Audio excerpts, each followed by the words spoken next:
रोहतास में वोट चोरी करते हुए पकड़ी गई गाड़ी। ये ट्रक देखिए, ये 3 घंटा पहले ये ट्रक अंदर गई है और इस ट्रक में बॉक्स भरी हुई थी, हम खुद देखे थे।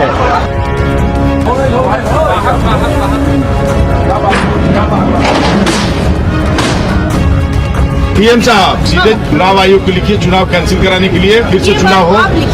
हम तो लिख दिए, हम तो मेल चुनाव आयोग को कर दिए। दोस्तों, मैं हूं नूरानी मैमून।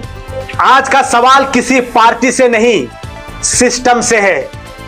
उस सिस्टम से जो कहता है कि भारत में लोकतंत्र सुरक्षित है, लेकिन जब बिहार के सासाराम और रोहतास से रात के अंधेरे में ट्रक की एक वीडियो सामने आती है तो लोकतंत्र का चेहरा उससे सिहर उठता है, कांपने लगता है। क्योंकि सिर्फ एक ट्रक नहीं था वो, ये सवालों का बोझ ढो रहा था। रात के 2 बजे का वक्त था। मतगणना केंद्र के बाहर सन्नाटा पसरा था, चारों तरफ पुलिस की मौजूदगी थी और अंदर स्ट्रांग रूम जहां जनता के वोट ईवीएम में सील होकर रखे गए थे। तभी अचानक एक अंदर ट्रक जाता दिखाई देता है। लोगों ने देखा ट्रक में बॉक्स रखे हैं। कहा गया कि 3 घंटे पहले यही ट्रक आया था और अब फिर आया है। तो हमारा सवाल है कि जब वोट गिने नहीं गए तो रात के अंधेरे में बॉक्स से भरा ट्रक स्ट्रांग रूम तक क्यों जा रहा है? क्यों प्रत्याशियों को इस मूवमेंट की जानकारी नहीं दी गई? क्यों स्थानीय प्रतिनिधियों के भरोसे में नहीं लिया गया?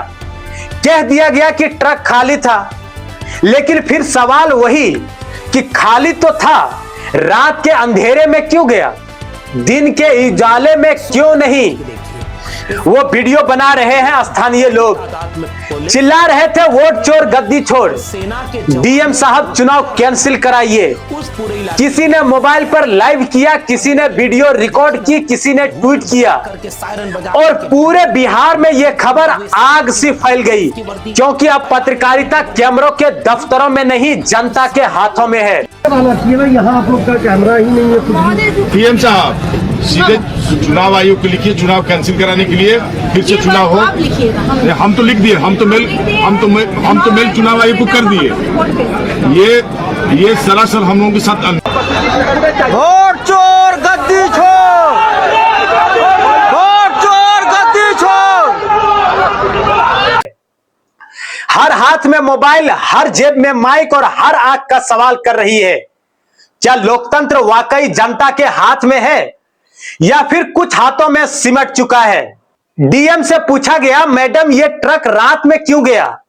डीएम बोली, आप ये बातें चुनाव आयोग को लिखिए। सवाल यह है कि अगर डीएम ही ऐसी चुनाव आयोग को लिखने को कहे तो जनता किससे जवाब मांगेगी? अगर प्रशासन कहे हमसे मत पूछो तो जनता किसके दरवाजे पर दस्तक देगी? बिहार का मतदाता चुप नहीं है। वो जानता है कि लोकतंत्र सिर्फ वोट डालने से नहीं, वोट की निगरानी करने से बनता है। कहते हैं पहले पत्रकारिता लोकतंत्र का चौथा स्तंभ था, अब मोबाइल कैमरा है। पहले अखबार और चैनल सरकार से सवाल करते थे, अब जनता खुद रिपोर्टर बन गई है। लेकिन सवाल यह है कि जब जनता रिपोर्टर बन जाए तो सरकार क्या बन जाती है? क्योंकि अब बिहार के कई जिलों से खबरें आने लगी है कि कहीं सीसीटीवी कैमरे बंद, कहीं लाइट चली गई, कहीं पुलिस ने धरना दे रहे लोगों पर लाठीचार्ज कर दिया। कह दिया गया तकनीकी खराबी है, लेकिन लोकतंत्र में हर खराबी तकनीकी नहीं होती, कुछ इरादतन भी हो सकता है, जो अब तक हो रहा है पूरे बिहार में। एग्जिट पोल ने पहले ही माहौल तैयार कर दिया था। 130, 150, 200 सीटें एनडीए को दे दी है। टीवी चैनलों पर नतीजे पहले से तय थे, लेकिन जमीनी हकीकत कुछ और कह रही थी। महागठबंधन को पहले से शक था, सिर्फ वोटिंग नहीं गिनती भी मैनेज की जाएगी।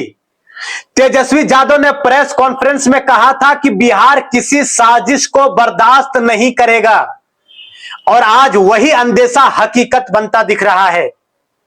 बिहार के स्ट्रांग रूम पर जनता ने पहले से ही पहरा लगा रखा है।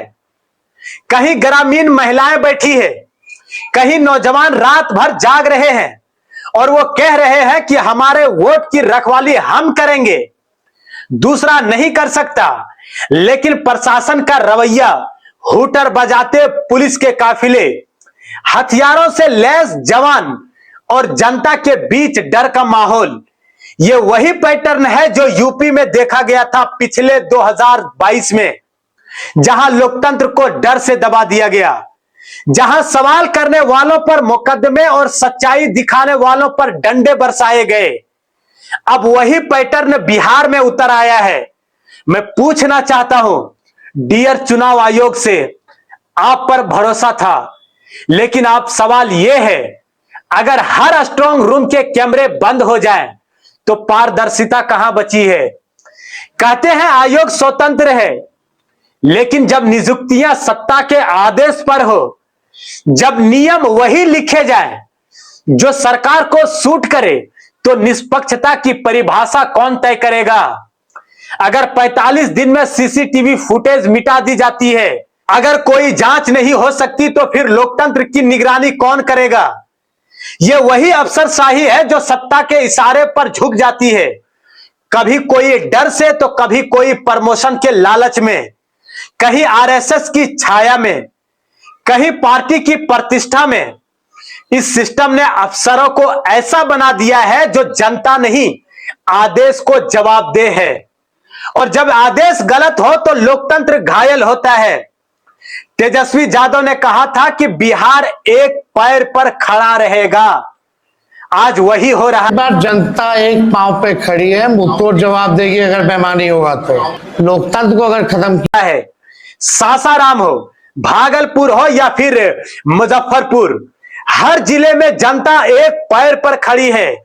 वो जानती है कि अगर ईवीएम में वोट चोरी हुई तो सिर्फ सरकार नहीं, जनता का भरोसा भी हार जाएगा। इसलिए लोग डटे हैं, कह रहे हैं हम अपने वोट की रक्षा करेंगे। जो लोग कहते हैं कि लहर चल रही है, उनसे सिर्फ एक सवाल है हमारा, अगर लहर चल रही है तो फिर चोरी की जरूरत क्यों? अगर जनता आपके साथ है तो फिर ट्रक और बॉक्स रात के अंधेरे में क्यों चलते हैं? यह सवाल किसी पार्टी का नहीं, सिस्टम का है। और अगर सिस्टम चुप है तो फिर यह चुप्पी बहुत कुछ कहती है। लोकतंत्र सिर्फ वोट डालने का नाम नहीं, वोट की निगरानी करने का अधिकार भी है।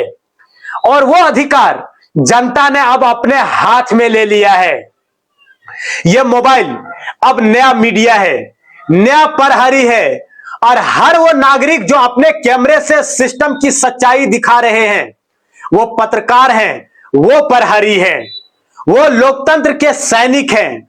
बिहार ने आज जो किया है वो पूरे देश को एक संदेश है कि अगर लोकतंत्र को बचाना है तो जनता को खड़ा होना होगा। अब सिंहासन पर बैठे लोग कह रहे हैं तुम जनता थे, अब प्रजा बनो। लेकिन बिहार कह रहा है हम वही जनता हैं जो सिंहासन हिला देती है। सवाल अभी खत्म नहीं हुए हैं, जवाब अभी आना बाकी है। और यह लड़ाई सिर्फ बिहार की नहीं, पूरे भारत की है, जहां लोकतंत्र का भविष्य तय हो रहा है। तो दोस्तों, अगर आपको यह रिपोर्ट जरूरी लगी हो तो इसे शेयर कीजिएगा, लाइक और कमेंट कीजिएगा, क्योंकि सच जब कैमरे से दिखता है तो लोकतंत्र सांस लेता है। तो मैं हूं नूरानी मैमून और फिलहाल इतना ही।